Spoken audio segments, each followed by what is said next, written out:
Sisi kama wanachama na mashabiki wenzenu wa Yanga tunakerekwa na anayosemwa na kina Wilson Oruma. Naendelea bado kuomba uongozi wa Young Africans kuchukua hatua kali za kisheria.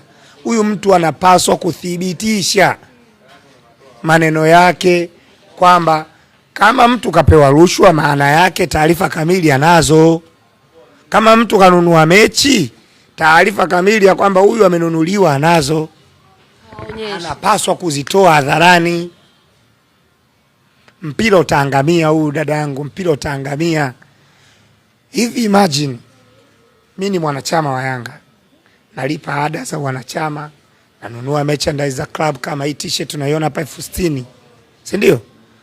Nasafiri na timu kokote na koenda, mimi nalipa nauli, naenda naangalia mechi. Si umenielewa? Mtu anasema timu inanunua. Yaani viongozi wa Yanga ina maana wamenunua mechi. Sasa mimi na haja gani na kwenda kuangalia huo mpira?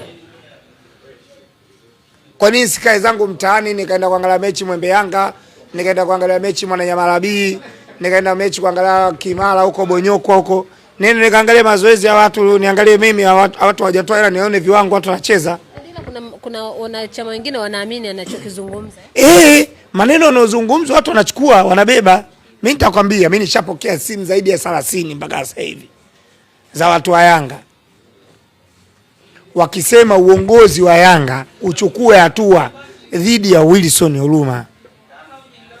Wala hawajataka kupepesa kwamba labda wachukue hatua kwa nani.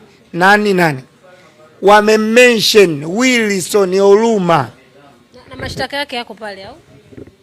Wanachama wa Yanga matawi kwa matawi wananipigia, bwana God Yanga, nyinyi mna opportunity ya kuwa karibu na viongozi wa Young Africans. Umeelewa?